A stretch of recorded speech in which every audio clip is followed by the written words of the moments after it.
the beginning of something new.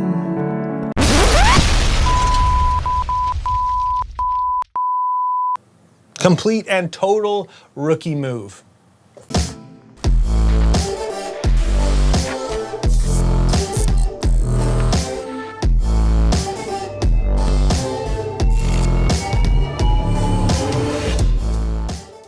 So I saunter over to the crime scene with my tail between my legs, feeling absolutely disgusted in myself. And the first thing that goes through my head is, wow, how much did that just cost me?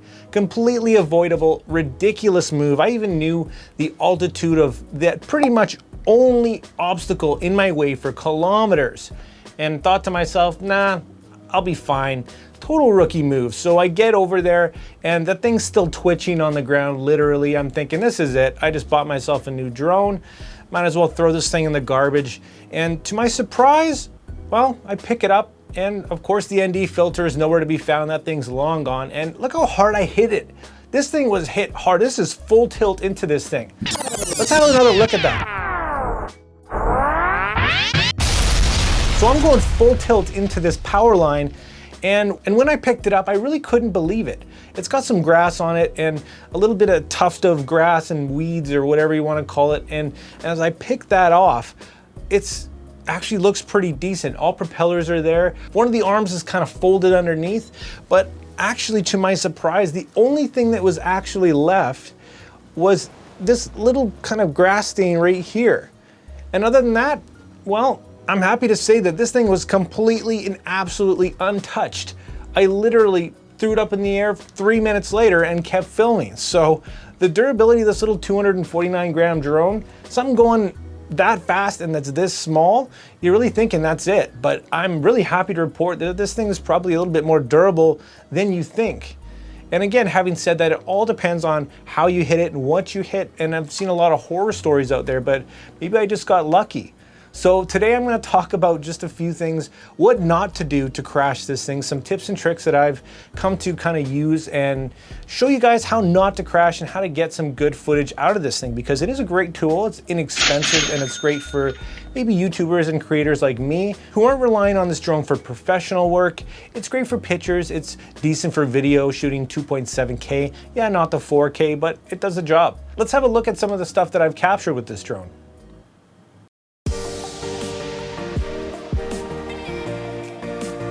You're probably going to be flying this drone in multiple situations, so my first tip for you is to actually go up, pan around, and see what your highest obstacle is. You can then take note of the altitude and fly accordingly.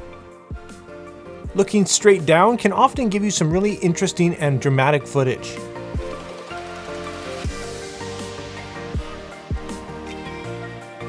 Don't forget to take advantage of the quick shot features, which are fantastic, but remember that the Mavic Mini doesn't have that many sensors, so don't rely on it knowing that there's going to be obstacles around you. Flying close to things and low to the ground can make for some really awesome footage, but due to the lack of sensors, maybe give it a little bit extra room, especially if you're brand new. Now naturally, you probably want to just throw it into sport mode and go as fast as you can, get some awesome looking footage. But the truth is, you're going to get a lot more usable, stable footage when you're going slower.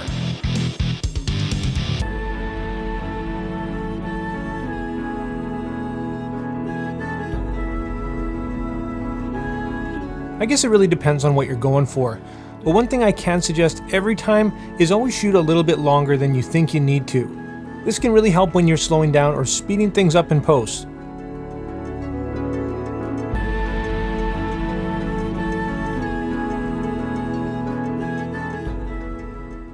Don't forget that this thing can take photos as well as videos. You can get some awesome photos, and one tip for you is look straight down. You'd be amazed what you can see looking straight down and flying over really just basic normal things. It looks amazing. Because this is an entry-level drone and you don't have a heck of a lot of dynamic range or an incredible sensor in this thing, you can take HDR photos by getting your composition and taking several photos and exposing for different spots in the photo.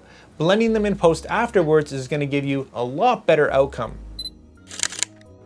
If you want more tips on Mavic Mini photography, here's a video I made. Another idea for you is to take panoramic shots. Simply take a photo and pan to the left or right, taking photos along the way, and then stitch them in post.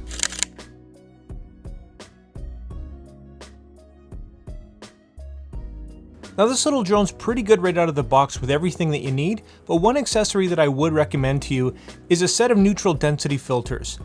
I grabbed a versatile little all-day package from a company called Freewell, and because of a lot of the Mini settings are automatic, this really helps with the look of the footage, especially when it comes to video.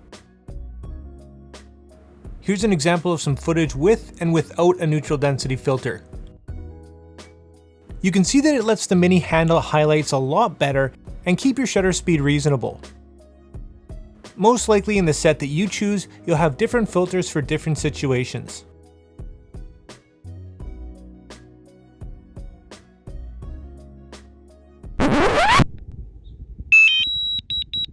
Go home. Next, I wanted to quickly talk about the range of this drone. And being a Wi-Fi drone, it's not spectacular.